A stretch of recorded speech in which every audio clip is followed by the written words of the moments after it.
So we have a choice now that can be made. We can all benefit, all the people in the military-industrial complex, in the intelligence community, in universities and labs, in the United States and all over the world. We can benefit. We can just transform that industry so easily with just a decision based on our highest consciousness, on our spirituality, and on the fact that we have no choice unless we all want to die, and we don't. Not yet, anyway. So now we can all benefit financially, spiritually, socially, psychologically, and it's technologically and politically feasible to transform this game now, and everybody will benefit. In 1977, I was at a meeting in Fairchild Industries in a conference room called the War Room. And in that room were a lot of charts on the walls with enemies, identified enemies, names that people had never heard of, names like Saddam Hussein and Gaddafi. But we were talking then about terrorists, the potential terrorists. No one had ever talked about this before, but this was the next stage after the Russians against whom we were going to build space-based weapons, these terrorists. And I stood up in this meeting and I said, excuse me, why are we talking about these potential enemies against whom we're going to build space-based weapons if in fact we know that they are not the enemy at this time? And they continued the conversation about how they were going to antagonize these enemies, and that at some point there was going to be a war in the Gulf, a Gulf War. Now this is 1977. This is 1977. And they were talking about creating a war in the Gulf region when there was $25 billion in the space-based weapons program that yet had not been identified. It wasn't called the Strategic Defense Initiative, at least, until 1983. This weapons system then had obviously been going on for some time that I didn't know anything about. So I stood up in this meeting in 1977 and it said, I'd like to know why we're talking about space-based weapons against these enemies. I'd like to know more about this. Would somebody tell me what this is about? Nobody answered. They went on with this meeting as though I hadn't said anything. And suddenly I heard myself stand up in the room and say, if nobody can tell me why you were planning a war in the Gulf when there's a certain amount of money in a budget so that you can create the next set of weapons systems that will be the beginning of the sell to the public why we need space-based weapons. Consider this my resignation, and you will hear from me again. And nobody said a word, because they were planning a war in the Gulf, and it happened exactly as they planned it, on time. If anyone had any doubt at all about how far advanced the research and development program, the largest R&D program in recorded history, is today, these books are proof.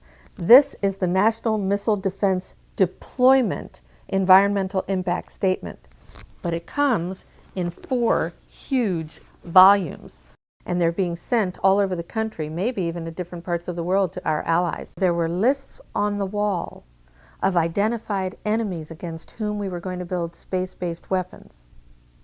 They were also talking about the plans to create the Gulf War, and that's when the Gulf War was first being planned, back in 1977.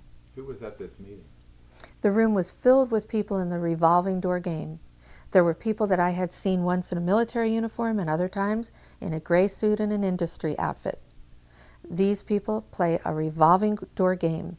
They work as consultants, industry people, and or military and intelligence people. They work in the industries, and they revolve themselves through these doors and right into government positions.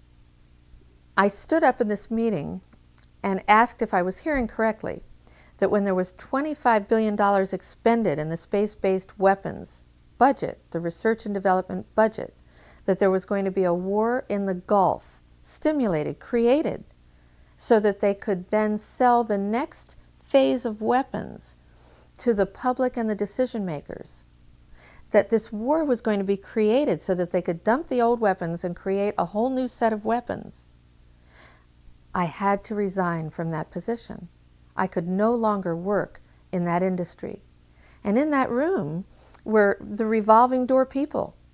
They were people whom I had seen in military uniforms, in their gray pinstripe business suits, the same people. I see them then getting jobs in the government. They're affiliated with the intelligence community and or universities. This is the military-industrial complex, and they are in revolving door jobs. In about 1990, I was sitting in my living room looking at now the money that had been spent on space-based weapons research and development programs. And I realized that it had come to that number, about $25 billion. And I said to my husband, I am now going to stop everything. I'm going to stop and sit and watch CNN television, and I'm going to wait for the war to happen. And my husband said, well, you've finally gone over the lid, you have flipped out. Friends said, you have really gone too far this time. There is not going to be a war in the Gulf. Nobody's talking about a war in the Gulf. And I said, there's going to be a war in the Gulf. I'm going to sit here and wait for the war in the Gulf. And it happened, right on schedule. As part of the war game in the Gulf, of course, we were told, we the public, that the United States was successfully shooting down Russian Scud missiles. And we were rationalizing new budgets based on that success. In fact, we found out later, after the budgets were approved for the next phase of weapons, that it was a lie. We did not have the technology. We did not have successful shoot-downs the way we were told. It was all a lie, just to get money, more money, put in the budgets to make more weapons. I was one of the first people to go independently to Russia when I heard that they had killer satellites. And when I went to Russia in the early 70s, I found out they didn't have killer satellites. It was a lie. And in fact, the Russian leaders and people wanted peace. They wanted to cooperate with the United States and the people of the world.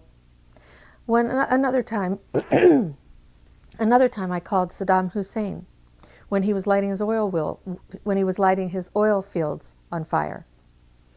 And my husband was in the kitchen while I was making this phone call, and I got a call back from his first attaché, with Saddam Hussein nearby, I was told, saying, are you a reporter? Are you an agent? Why do you want to know?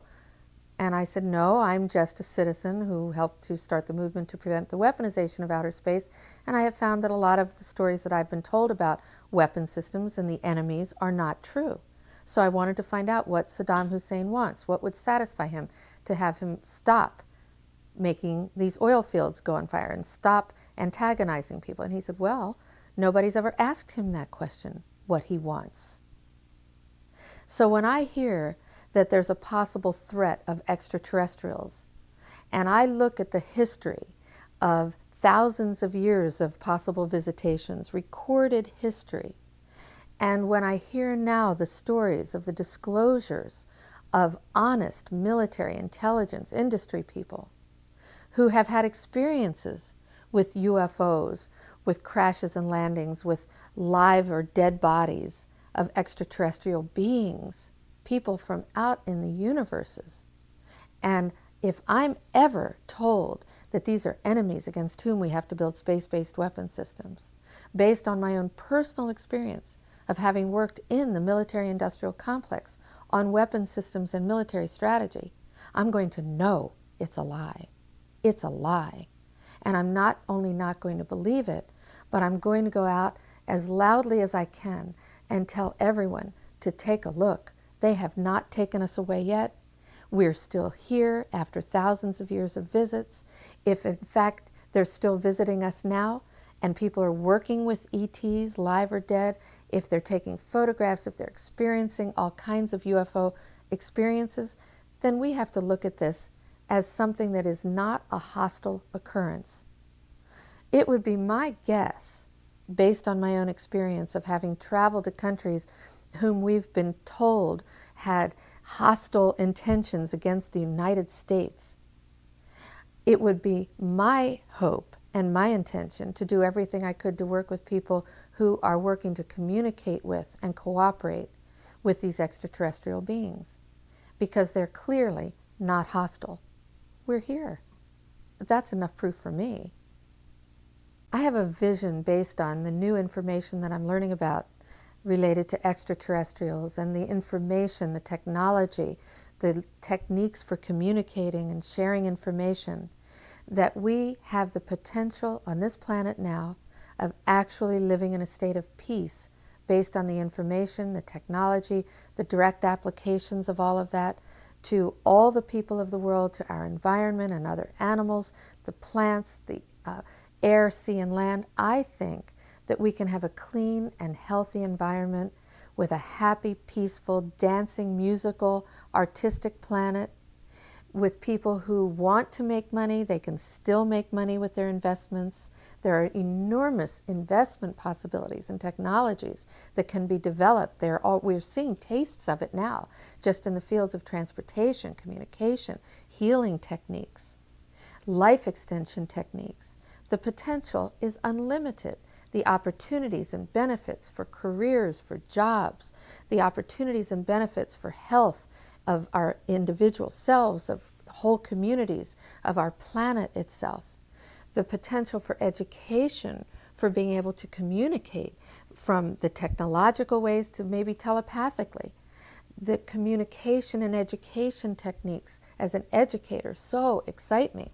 We can be sharing our lives, our cultures, respecting our differences, learning about what each other wants, and most important of all, we can be touching our own essence, the essence of our own beings, the essence of extraterrestrial beings. We can reach that state of love on this planet.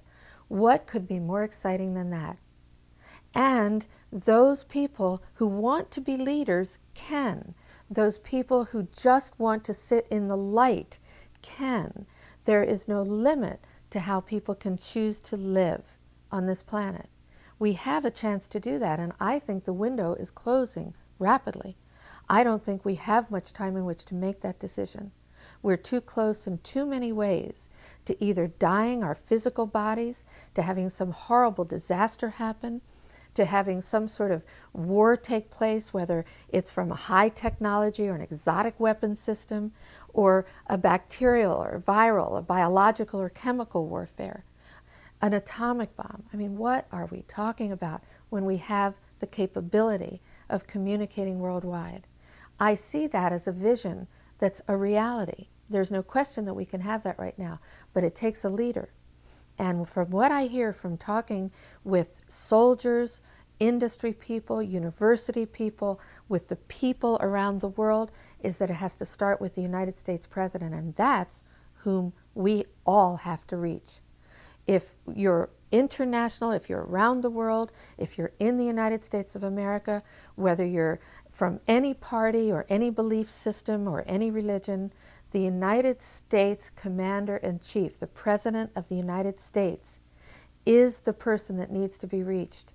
And we need to say that we want an ultimate, comprehensive, verifiable ban on all space-based weapons, including exotic weapons that we have yet to dream about. Werner Von Broun gave me the assignment of preventing the weaponization of outer space from happening. But what he said to me over and over again was that his real concern, his greatest concern, was about psychotronic weapons. Did he discuss what those were? No. He didn't discuss what they were, but he repeated over and over to me that this was the real concern. This is what we should really be concerned about.